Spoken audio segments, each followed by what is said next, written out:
வணக்கம். இன்னைக்கு எங்க காலேஜ் பாத்தீங்கன்னா BBA airline and airport management படிக்கக்கூடிய 3 ஸ்டூடெண்ட்ஸ் வந்திருக்காங்க. இவங்க ஆல்ரெடி ஃபர்ஸ்ட் இயர்ல ட்ரைனிங் முடிச்சுட்டு இப்ப செகண்ட் இயர் அரௌண்ட் ஒரு 18,000 salary போக போறாங்க. சோ அவங்களோட ஃபர்ஸ்ட் இயர் ட்ரைனிங் மூலமா என்னென்ன விஷயம் கத்துக்கிட்டாங்கன்னு நம்ம அவங்கள்ட்ட கேட்டுக்கலாம். ஃபர்ஸ்ட் செல்ஃப் இன்ட்ரோடக்ஷன், உங்களோட நேம் சொல்லுங்க, எங்க இருந்து வந்திருக்கீங்க? கொஞ்சம் சத்தமாமா. ஓகே, என்ன கோர்ஸ் படிக்கிறீங்க? எங்க ட்ரைனிங் போயிருந்தீங்க? ஓகே, அங்க பாத்து கர்நாடகால ஹாசன்ன்ற பிளேஸ்ல ட்ரைனிங் கோர்ஸ் ஃபினிஷ் பண்ணிட்டு வந்திருக்கேன். ஓகே, அங்க என்ன டிபார்ட்மென்ட் இருந்தீங்க? அங்க என்னென்ன விஷயம் லேர்ன் பண்ணிட்டீங்க? F&B டிபார்ட்மென்ட்ல இருந்தோம். ஓகே, லாங்குவேஜஸ் கொஞ்சம் லேர்ன் பண்ணிட்டோம். யார்ட்ட எப்படி பேசணும், எப்படி நடந்துக்கணும்ன்ற டிசிப்ளின் எல்லாமே லேர்ன் பண்ணிட்டோம். ஓகே, சோ நீங்க சொல்லுங்க. இதுக்கு முன்னாடி மைசூர் போயிருக்கீங்க? மைசூர்ல தான் ட்ரைனிங் இருந்தீங்க. இதுக்கு முன்னாடி நீங்க மைசூர் லைஃப்ல போயிருக்கீங்களா? போனதில்ல. சோ +2 முடிக்கிற வரைக்கும் மதுரையில தான் இருந்திருக்கீங்க. தமிழ்நாடு விட்டு வெளி ஸ்டேட்டுக்கு போனதில்ல. சோ பிரின்சிபல் மேடம் ஏற்பாடு பண்ணி ஒரு ட்ரைனிங் கொடுக்குறாங்க. அந்த ட்ரைனிங் என்ன ஸ்டைஃபன் கிடைச்சிச்சுமா உங்களுக்கு?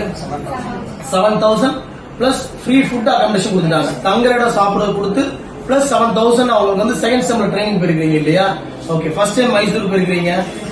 அங்க எக்ஸ்பர்ட் அந்த என்னென்ன அடிஷனல் லாங்குவேஜ் கத்துக்கிட்டீங்க நீங்க சொல்லுங்கம்மா. இங்கிலீஷ் நல்லா டெவலப் ஆயிருக்கு. இங்கிலீஷ் கம்யூனிகேஷன் நல்லா டெவலப் ஆயிருக்கு. வேற என்ன லாங்குவேஜ் அடிஷனல் கத்துக்கிட்டீங்க? கன்னடா, அதான் கேக்குறேன். சோ கன்னடா இது மாதிரி நீங்க ஏதாச்சும் கேட்டிருக்கீங்களா? யாரும் பேசி அந்த மாதிரி கிடையாது. சோ கன்னடா இது வரைக்கும் அவங்க கேட்டது கூட கிடையாது. அதர் ஸ்டேட்ல போய் ட்ரைனிங் இருக்கிற மூலியமா இந்த விஷயம் தான் அவங்களுக்கு பிளஸ் பாயிண்ட் ஆகும். தட் மீன்ஸ் அவங்க கன்னடா கொஞ்சம் லேர்ன் பண்ணதா சொல்றாங்க. கம்யூனிகேஷன், இங்கிலீஷ் கம்யூனிகேஷன் நல்லா இம்ப்ரூவ்மெண்ட் ஆனா சொல்றீங்க. எக்ஸ்பீரியன்ஸ் சர்டிபிகேட் வாங்கிட்டீங்களா? சோ அந்த எக்ஸ்பீரியன்ஸ் சர்டிபிகேட் பாத்தீங்கன்னா இவங்க ஃபியூச்சர்ல ஒரு கேபின் க்ரூ ஆவோ இல்ல ஸ்டீவர்ட்ஸ் ஆகும்போது பாத்தீங்கன்னா ஃபிளைட்ல நீங்க கேபின் க்ரூ என்ன பண்ணுவாங்க, மோஸ்ட்லி பாத்தீங்கன்னா உங்களுக்கு 75% 80% நேச்சர் ஆஃப் ஜாப் பாத்தீங்கன்னா F&B சர்வீஸா இருக்கும். சோ இந்த F&B சர்வீஸ் அவங்களோட சர்டிபிகேட் ரொம்ப ரொம்ப யூஸ்ஃபுல்லா இருக்கும். சோ இந்த ஹாஸ்பிட்டாலிட்டினா என்னன்னு நீங்க தெரிஞ்சிருப்பீங்க இல்லையா? ஒரு கஸ்டமர் எப்படி ஹேண்டில் பண்றது, அதை பத்தி உங்களுக்கு ஏதாச்சும் ஒரு எக்ஸ்பீரியன்ஸ் இருந்தா சொல்லுங்க பார்ப்போம்.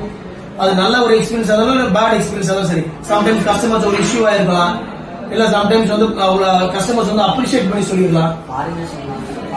கொஞ்சம் சத்தமா பேசுங்க தம்பி. சரி, அவங்க நல்லா வெல்கம் பண்ணி ஓகே அப்ளை பண்ணுவோம், நல்லா பிஹேவ் பண்ணுவோம், ஓகே நல்லா சர்வீஸ் பண்ணி நீட்டா உங்களுக்கு சொல்லுவோம், டிப்ஸ் கொடுத்து ஓகே பாராட்டிட்டு போட்டோ எடுத்து. Very good, very good. So foreigners இவங்க நல்ல ஒரு ஹாஸ்பிட்டாலிட்டி பண்ணனால அவங்களுக்கு பாத்தீங்கன்னா அவங்க ஃபுட் அரேஞ்ச்மெண்ட்ஸ் பண்றதா, அவங்க செக் இன் பண்றதா கூட எல்லாமே நீங்க நல்ல ஹாஸ்பிட்டாலிட்டி பண்ணிருக்கீங்க. சோ இந்த ஏர்லைன் இண்டஸ்ட்ரின்றது it's not about technical department, it's about hospitality industry. BBA airline and airport பண்ணி முடிச்சீங்கன்னா நீங்க ஹாஸ்பிட்டாலிட்டி இண்டஸ்ட்ரியில எக்ஸ்பீரியன்ஸ் சர்டிபிகேட் இருந்துச்சுன்னா உங்களுக்கு ஜாப் பிளேஸ்மெண்ட் ரொம்ப ரொம்ப யூஸ்ஃபுல்லா இருக்கும். பிளஸ் இந்த மாதிரி அதர் ஸ்டேட்ல ட்ரைனிங் போற மூலமா உங்களுக்கு லாங்குவேஜஸ் நல்லா இம்ப்ரூவ் ஆகும். வேற எதுவும் நீங்க சொல்லணும் விரும்புறீங்களா? அப்பா அம்மாக்கு அந்த ஸ்டைஃபன் அமௌண்ட் கொடுத்து யூஸ்ஃபுல்லா இருந்துச்சு, இல்ல காலேஜ் ஃபீஸ் கட்டுறதுக்கு ரொம்ப யூஸ்ஃபுல்லா இருந்துச்சு. சோ அந்த ஒரு ட்ரைனிங் மூலமா எவ்வளவு ருபீஸ் டோட்டலா நீங்க ஏர்ன் பண்ணிருந்தீங்க? 6 months இருந்திருப்பீங்க இல்லையா?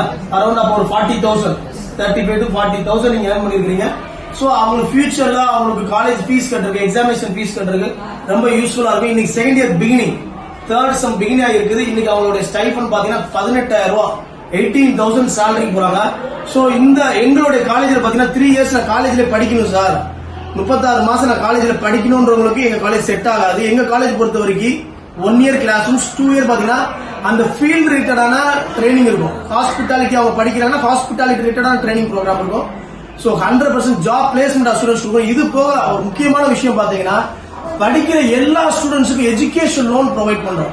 இப்போ கிட்டத்தட்ட எங்க இதுல ஒரு 400 பேர் 300 பேர் படிக்கிறாங்க. எல்லா ஸ்டூடெண்ட்ஸுமே 0% எஜுகேஷன் லோன் தான் நாங்க ப்ரொவைட் பண்ணிருக்கோம். இது இந்த வீடியோ உங்களோட ஃப்ரெண்ட்ஸ் அண்ட் ரிலேட்டிவ்ஸ் யாருக்கு யூஸ்ஃபுல்லா இருக்குன்னு வச்சுக்க நீங்க ஷேர் பண்ணுங்க. இதுல எதுவும் டவுட்ஸ் இருந்துச்சா நீங்க கமெண்ட் செக்ஷன்ல கமெண்ட் பண்ணலாம். தேங்க்யூ ஃபார் வாட்சிங். தேங்க்யூ.